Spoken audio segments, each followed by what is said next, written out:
बिस्मिल्लाहिर्रहमानिर्रहीम, अस्सलाम वालेकुम। आप देख रहे हैं एहतसाब उसामा तैयब के साथ। नाज़रीन, ईरान अमेरिका मुज़ाकरात की सूरत हाल जो है वो अभी तक गैर वाज़ेह है, इस पर हम बात करेंगे। मदर बल्लाज साहब सीनियर तज़्ज़ियाकार हमारे साथ मौजूद हैं। ब्रिगेडियर गज़नफ़र अली साहब हमारे साथ मौजूद हैं। बेट साहब बहुत शुक्रिया। मदर बल्लाज साहब आपका शुक्रिया। बेट साहब आपसे स्टार्ट करूँगा और जानना ये चाहूँगा कि मुज़ाकरात के हवाले से जो ईरान ने नई तजावीज़ दी हैं वो भी ट्रंप ने मुस्तरद कर दी हैं। दुनिया भी सफारती तौर पर काफ़ी मुतहरिक नज़र आ रही है। क्या मुस्तकबिल देख रहे हैं इन मुज़ाकरात का? मुज़ाकरात तो मुज़ाकरात मुज़ाकरात खेल हो रहा है। अरे आओ मुज़ाकरात मुज़ाकरात खेले। हम्म। तो मुज़ाकरात मुज़ाकरात का खेल हो रहा है।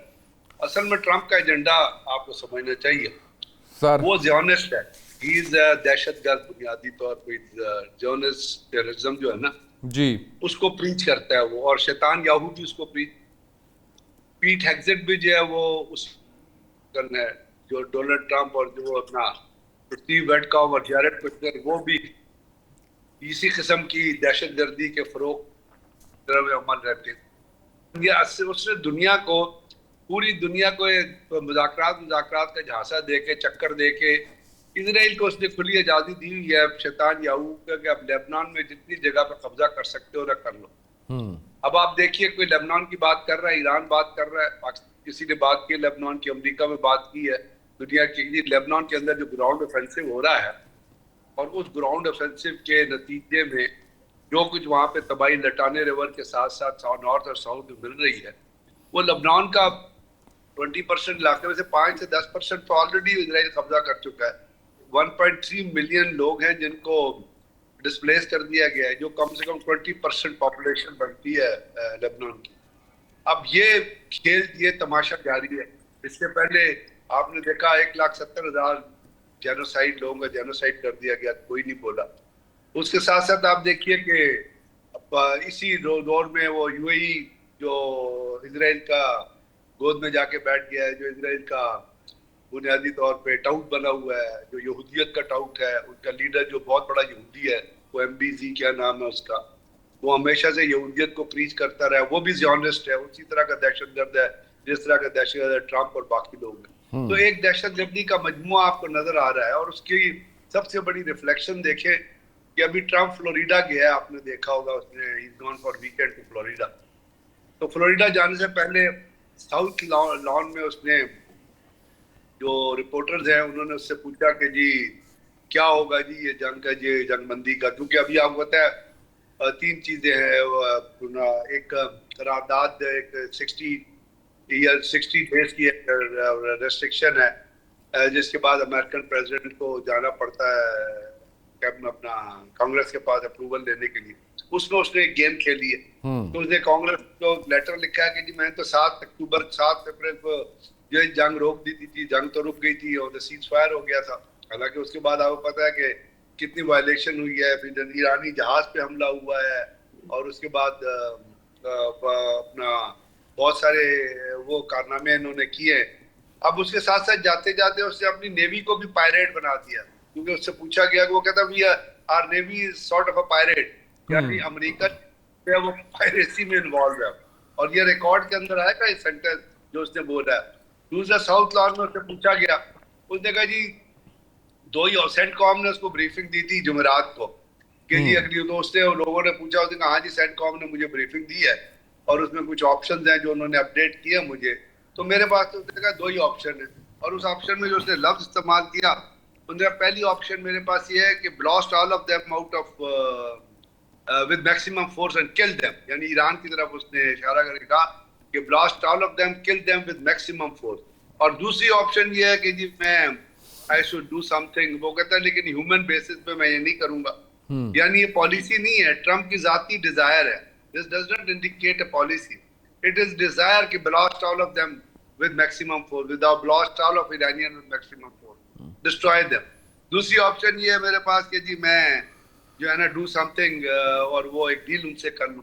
अब हम्म। ये तीन चीजें हैं जिसकी वजह से ये चीज आप यकीन सोचिएगा। एक तो ये है कि ईरान की सजेशन वहां पहुंची है जो उसने कहा जी मुझे कबूल नहीं है, again I don't accept them. दूसरी ये थी कि वॉर पावर एक्ट की जो डेडलाइन है वो है जिसके ऊपर उसने खत लिखा है कि जी ये तो मेरे ऊपर एप्लीकेट ही नहीं होती, मेरे ऊपर क्योंकि मैं तो पहले ही सीज फायर कर चुका हूँ।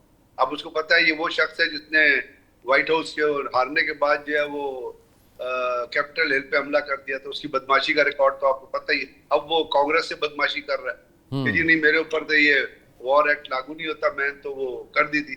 और तीसरी चीज जो है वो अपना जो अभी आ रही है कि उसने कहा कि जी हमारी नेवी जो है ना, they it's like a pirate, we are like pirates broking people. अब इस तमाम चीजों में अगर आप उसके जहन का अंदाजा लगा ले, जब वो कहता है कि ईरान की जो सजेशन है दे आर नॉट सेटिस्फाइड और डेडलाइन भी कबूल नहीं करता, तो ये तीन कन्वर्जेंसेस जो हो रही हैं और ये वॉर अप्रूवल कन्फ्लिक्ट जो है ये जो सामने आ रहा है, इसमें ये कहना कि आई ब्लास्ट ऑल ऑफ देम, इसका मतलब उसके उसके अंदर जो डिजायर है वो किसी भी तरह से जंग रोकने की नहीं, वो इस तरीके से एक तो वो इजाजत देता है लेबनान को कि तबाही और बर्बादी करे, और दूसरी बात यह है कि वो इस सीज फायर को आगे रखना चाहता है ताकि वो जो वॉर एक्ट है उससे, वॉर अप्रूवल रेटिंग है उससे निकल सके और ईरान के ऊपर मैक्सिमम प्रेशर डाल सके।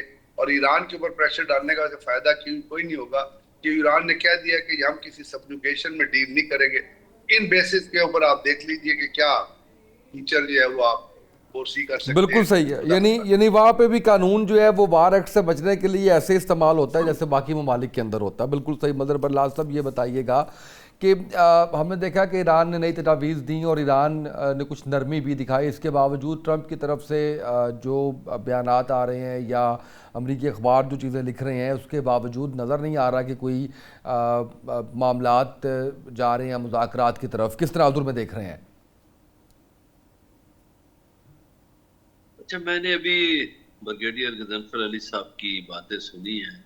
मैं इनकी बातें बड़ी गौर से सुनता भी हूँ, देखता भी हूँ, और जाहिर है ये सारी जिंदगी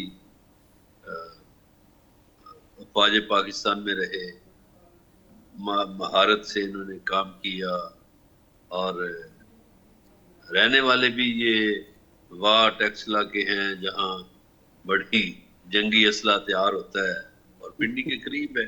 आप भी वही के तो अब डोनाल्ड ट्रंप की बात अगर शुरू करें तो मैं जरा थोड़ा सा आगाज से लेना चाहता हूँ। ये क्वींस का इलाका है, फ्रेश मेडो, न्यूयॉर्क में जिधर ये पैदा होता है, और ये इसी तरह का लफंगा टाइप आदमी था हमेशा से। फिर आप देखिए कि ये रेसलर रहा, फिर ये बड़े बड़े जुआ खानों में जाता रहा, जुआरी रहा, और फिर ये रियल एस्टेट में से वाबस्ता है, बिल्डिंगें भी बनाता है। तो ये जिस तरह जुआरी खेल खेलते हैं ना, ये अमेरिका का प्रेसिडेंट भी बन के उसी तरह खेल रहा है कि अभी और बाजी लगाते हैं। मैं हारा नहीं, हार के भी कहता मैं हारा नहीं, अभी और बाजी लगाते हैं। तो ये जो उसका भ्राटक हुआ उसका बड़ा दखल है।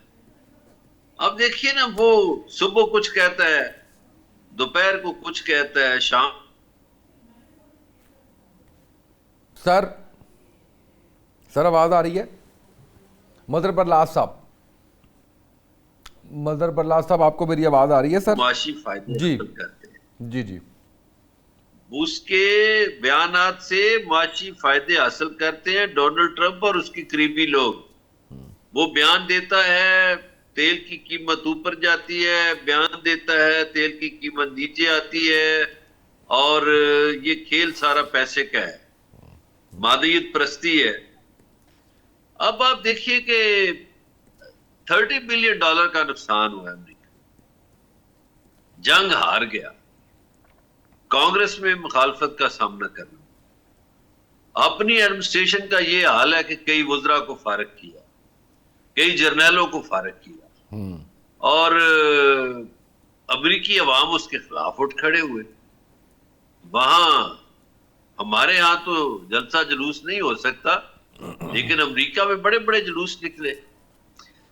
अच्छा, सफारती सतह पर आप देखिए कि नेटो उसको छोड़ गया, और जिन मुल्कों के जो उसके बगल बच्चे थे ये बरतानिया वगैरह ये सारे वो उसको छोड़ गए।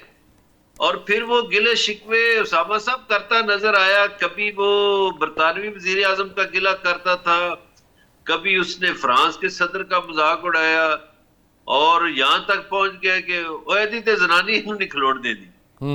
तो इसी तरह मदर सऊदी बरलास किंग साहब वो जो जैसे है, मदर बरलास साहब जैसे बचपन में लड़ाई किया करते थे और कहा करते थे कि तू नहीं आया मेरे नाल, तेनू दसांगा तेरी बारी ते। आप देखें कि अच्छा जो सऊदी वली अहद के बारे में किया, बुनियादी तौर पर वो मजबूर है इस नेतन्याहू के हाथों। नेतन्याहू ने पहले 7 सदूर पर ट्राई की, वो इसके चुंगल में नहीं आए। ये 8वां अमरीकी सदर है जो उसके चुंगल में आ गया। अब ये नेतन्याहू जो है, जो जिसका जो अमरानी जुबान का लफ्ज है, और इसको कहते हैं, अब नेतन का मतलब है अतिया और याहू का मतलब है अल्लाह, अल्लाह का अतिया। तो मैं पंजाबी में इसका तर्जमा अल्लाह देता करता हूं। तो ये जो अल्लाह देता है, ये दुनिया को चैन से नहीं बैठने दे रहा। अब आप देखें कि कनाडा वाले वजीर आजम कहते हैं कि जो हम 70 सेंट इनको फी डॉलर देते थे हम नहीं देंगे। वो जमाना गया। इटली की प्राइम मिनिस्टर मुसलमानों को शर्मिंदा कर रही है, और आज यकीन करें मैंने एक वीडियो देखी, मैं खुद शर्मसार हो गया कि यार ये मुसलमान मुल्कों के गुलाम हुक्मरान जो हैं, ये कब अपने जुब्बे शुबे उतारेंगे। कि 5 हमारे फलस्तीनी बच्चों को इस्राएली फौजी उठा के लेके जा रहे हैं, पता नहीं उन बच्चों के साथ वो क्या करें। ज़ाहिर जुल्म करेंगे, जालिम लोग हैं। तो इटली के वजीर आजम के ख्यालात पर ही ये लोग कुछ जागे, उसने जगाने की बड़ी कोशिश की है। अच्छा, मुआशी लिहाज से भी अमेरिका जो है वो नुकसान में है, लेकिन इसराइल जो है वो उसको चैन से नहीं बैठने दे रहा। नेतन्याहू क्यों चैन से नहीं बैठने दे रहा? नेतन्याहू चाहता है कि जंग जारी रहे, उस पे करप्शन के केसेस हैं। नेतन्याहू पॉपुलर नहीं है, वो चाहता है जंग जारी रहेगी तो इलेक्शन नहीं होगा, मैं इसी तरह कंटिन्यू करूंगा। नेतन्याहू से इसराइली अवाम ही नहीं तंग, शायद इसराइली फौज भी तंग है, उसके आर्मी चीफ से भी कोई बहुत, ये नहीं कह सकते कि हर बात पे इत्तेफाक है, इख्तलाफ है। इसी तरह मोसाद चीफ जो है वो तो अपने दफ्तर ही नहीं है, कई दिनों से दफ्तर नहीं आए, उनसे भी इख्तलाफ है। लेकिन ये नेतन्याहू अपनी हठधर्मी पे कायम है। आज भी उसने लबनान पे बमबारी की, अब उसने और घेरा है एक ये यूएई वालों को घेर के उसने कहा जी मैंने आपको ये आयरन डोम दे दिया और फलां कर दिया, और आपकी हिफाजत अब ये हो गया वो हो गया। और बाकी अरब मुल्कों में भी अमेरिका को असला बेचने का मौका मिल गया। काश ही अरब ममालिक जो हैं ये खड़े हो जाते और कहते नहीं भाई, लेकिन ये अमेरिका का असला हम खरीदेंगे, धड़ाधड़ असला पहुंच रहा है। यूएई की अलबत्ता हालत कमजोर है हालांकि, लेकिन वो इसराइल का साथी है। इतनी मुआशी हालत कमजोर है कि इन्होंने अमेरिकियों से मुलाकात की और कहने लगे कि जी हमने हंगामी लगाई है हालत मुईशत पर, मुआशी इमरजेंसी नाफिज की है, मगर हमें डर है कि हमें आपसे कर्जा लेना पड़ेगा, ये यूएई वालों ने कहा। ये अब आ गए हैं नेतन्याहू के चुंगल में, ये अरब ममालिक भी और अमेरिका भी। अमेरिका तो खैर निकला ही नहीं ना उसके चुंगल से, अमेरिका निकलना चाहता है लेकिन नेतन्याहू डोनाल्ड ट्रंप को नहीं निकलने दे रहा। अब अगर ये कुछ करते हैं तो आबनाए हुर्मुज़ में बहुत कुछ डूब जाएगा, सारा ताकत का घमंड भी डूब जाएगा। पहले ही युआन में काफी तजारत हो रही है। रूसी सदर ने कहा है कि मैं 1 जुलाई से तजारत सारी युआन में करूंगा। तो युआन में अगर 10 मुल्कों ने तजारत शुरू कर दी तो इसका काम खत्म हो जाएगा। और अगर तेल पे ये पाबंदी लगाते हैं तो ये इनकी पेट्रो डॉलर जिंदगी है। ये पेट्रो डॉलर खत्म हो जाएगा तो डॉलर की वक़्त ही नहीं रहेगी। ये क्या करेंगे? ये फंसे हुए हैं। ये अब ईरान से मुआहदा भी चाहते हैं, लेकिन चाहते हैं कि हम जरा फातिहा हो जाएं हमारा शिमला जरा ऊपर हो, ईरान थोड़ा सरेंडर की तरफ आ जाए, चाहते हैं। लेकिन ईरान ने भी इन्हें इम्तिहान में डाल रखा है। सो एक आजमाइश है, एक इम्तिहान है, नर्व्स का इम्तिहान है। ईरानी इसमें पास होते जा रहे हैं।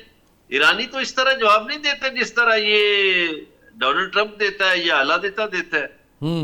मगर असल मसला मैं समझता हूं कि अरब मुल्कों का है, बिल्कुल और सही। उन बहुत से ऐसे मुल्कों का है जहां गजाई किल्लत का सामना होगा।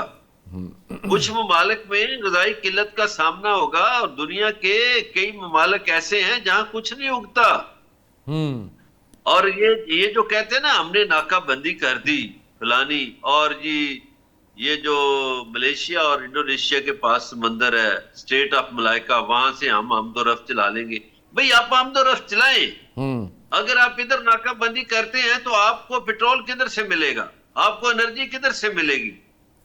और आपको अगर पेट्रोल नहीं मिलता तो आप क्या, जहां दुनिया में जहां कहीं भी कोई मशीनरी चलनी हो, उसके लिए ऑयल की जरूरत है। मुझे बताएं कि अगर आप इस तरफ नाकाबंदियां रखते हैं तो फिर बाकी खलीजी ममालिक का तेल भी नहीं बिकेगा। दूसरी तरफ यमन में हौसी बैठे हुए हैं, किधर आप क्या करेंगे? तो ये फंसे हुए हैं। मैं तो यूनाइटेड अमेरिका का इसको आखिरी सदर देख रहा हूं, ओके, और इसी तरह मोदी को यूनाइटेड इंडिया का आखिरी प्राइम मिनिस्टर देख रहा हूं। बिल्कुल सही सर। मोदी का भी शोशा खत्म हो गई है। वो जो शाइनिंग इंडिया था, खत्म हो गया। पाकिस्तानियों को जरा सीधा होना चाहिए, ये अपना पानी बहाल करें, सिंध तास मुआहदा। बिल्कुल ठीक है। मैं सर जरा इसी वो शौक से देखिए, सितंबर 1960 में नेहरू आके कराची में करके गया था शौक से सिंध तास मुआहदा। बिल्कुल हम तो ठीक है। दिल्ली नहीं गए थे मुआहदा करने, वो कराची आए थे। राइट वो सर। मुआहदा बहाल करें। मैं सर वापस आपकी तरफ आता हूं। ब्रिगेडियर साहब, सवाल तो मुझे आपसे आप नए हुरमस पे पूछना है कि इस तनाज़े को हल होता हुआ देख रहे हैं, लेकिन ये जो अभी बात कर रहे हैं मदर बरलास साहब पे कि पाकिस्तानियों को सीधा होके पानी के मामले को जो है वो उसके ऊपर काम करना चाहिए, इस पर भी जरूर कमेंट कीजिएगा। जी बिल्कुल, पानी बहुत जरूरी है और मदर बरलास साहब ने ठीक कहा। लेकिन मेरा ख्याल इस वक्त जो सिचुएशन है उसमें हम इसको फर्दर नेगोशिएशन में, जैसे हम अमेरिका के साथ एक ईरान के साथ एक माहिदा कराने की कोशिश कर रहे हैं, तो उसके कुछ बेनिफिट सिक्योर करने चाहिए इन दी लॉन्गर टर्म। और मेरी नज़र में उसमें दो बेनिफिट्स हैं जो पाकिस्तान अपने लीगल पॉइंट ऑफ व्यू पे हासिल कर सकता है। एक तो ये है कि सिंताज माहिदा, जिसके ऊपर अमेरिका ने इसको वन साइडेड, भारत ने इसको वन साइडेड ये कहा, वो तो कर नहीं थी कि वर्ल्ड बैंक और पता वर्ल्ड बैंक और जितने अदारे हैं वो अभी भी उनकी चाबी जो अमेरिका के पास ही है। वर्ल्ड बैंक हो गया, IMF हो गया, जितने भी अदारे, UNDP हो गया, जितने भी, यूएनओ तो यूनाइटेड नेशन तो खत्म हो गई है ना, वो यूएनओ नहीं, वो UNC बन गई, यूनाइटेड नेशन कॉर्पोरेशन। उसके अंदर कोई it doesn't have any sting. लेकिन उसके जो अदारे हैं वो उनको उनके जरिए पाकिस्तान को मनूवर करना चाहिए। पाकिस्तान अगर पानी तो बहाल कराएगा, पाकिस्तानी नहीं होगा तो डैमों को बम्बार्ड कर देगा। बल्कि वो डैम जो है उनके तो तमामों के दरवाजे जो वो साइबर अटैक से भी खोले जा सकते हैं, और उसमें कोई ऐसी प्रॉब्लम नहीं है। दूसरी बात यह है कि पाकिस्तान को एक जो कोशिश ये करनी है कि ईरान के साथ अपने गैस पाइपलाइन का जो मादा है, जो ईरान ने पाइपलाइन बिछा दी है, मैं तो कहता हूँ ये वॉर, जब तक ये वॉर सिचुएशन है ना उनके दरमियान, हम पाइपलाइन डाल दें जो अभी पेंडिंग पड़ी है, जिसकी अलाइनमेंट हो चुकी है, उसको शुरू कर दे। उसके बाद देखी जाएगी जब वो बॉर्डर तक पहुंचेगी। लेकिन जनाब, इसको करने के लिए ना आपको एक बड़ी स्ट्रांग पॉलिटिकल लीडरशिप चाहिए। सवाल है कि क्या वो लीडरशिप आपके पास इस वक्त है? हम तो वो हैं जो गजा का माहिदा, जो 1,60,000 लोगों को जिसने जेनोसाइड किया था, हम उनको नोबेल प्राइज के लिए नॉमिनेट कर देते हैं। तो हमारे क्या सवाल यह होता है, क्या आपकी पॉलिटिकल लीडरशिप में इतनी ताकत है कि वो ये काम कर सके? So the answer is big and no. समझे, ये भी जो आप डिप्लोमेसी कर रहे हैं, ये आप मिलिट्री स्ट्रेंथ पे डिप्लोमेसी कर रहे हैं, जो बुनियानुल मरसूस ने पाकिस्तान में दुनिया के अंदर कायम कर दी। उसके अंदर कोई पॉलिटिकल इनपुट नहीं थी, ये पॉलिटिकल स्ट्रेंथ नहीं थी, जिसकी वजह से पाकिस्तान को एक कनेक्टिविटी के तौर पे अमेरिका से भी और ईरान से भी एक वर्ल्ड पीस के लिए पाकिस्तान ने इनिशिएटिव लिया है। तो मेरा ख्याल हमारे यहाँ एक बहुत बड़ा गैप है गवर्नेंस का, बहुत बड़ा गैप है। और आपने पता है कि यहाँ पे करप्शन का लेवल, आपको पता है कि आप इतनी बड़ी इस वक्त वॉर में हैं, लेकिन आपने आईपीपी की जो कैपेसिटी पेमेंट नहीं रोकी है। हफ्तों की तो हफ्तों, वो जितने इलीट्स हैं आपके, वो सारे आईपीपी के मालिक हैं। आपको हो गया निशाद ग्रुप हो गया, उसके बाद सफायर हो गया, उसमें से आपने वो आईपीपी जिनकी जीरो रेट जनरेशन है, उसको भी आपने 46 बिलियन रुपीस पे कर दी। 3 आईपीपी भी हैं जिनकी 15% जनरेशन है, उनको 370 बिलियन पे। ये किसके पैसे से गए? आपके और मेरे टैक्स पेयर के पैसे से गए ना। तो आप इन हालात को मद्देनजर रख के अपनी ऑप्शन करें। क्या आप देखते हैं रोजाना आपकी वीआईपी बुक कर रहे होते हैं 30-30, 20-20 गाड़ियां, देखो उनमें क्या पेट्रोल में, उनमें क्या पानी पड़ता है उन गाड़ियों में। एक तरफ कहते हैं, आप हमें लेक्चर देते हैं बड़े बड़े लफाजी के कि जी पाकिस्तान में पेट्रोल की कमी है जी, आप जी 8 बजे दुकानें बंद कर दे जी, आप इकोनॉमी करें जी, ड्राइव ना करें जी घर में। तो आप आसमान से उतर के आए? आप भी सिर्फ शहर मुल्क के बाशिंदे हैं, ना जाए आप। Don't come to Lahore, don't go to Islamabad. क्या हो जाएगा अगर अपने आसमान टूट पड़े? But who would do that? Who would do that? तो ये जिस मुल्क में पॉलिटिकल कल्चर हो ना, वहां पे मदर बदला साहब की बात तो ठीक है, लेकिन पॉलिटिकल लीडरशिप में ये इनिशिएटिव नहीं है कि ये इस किस्म के कामों को इवन सोच भी सके।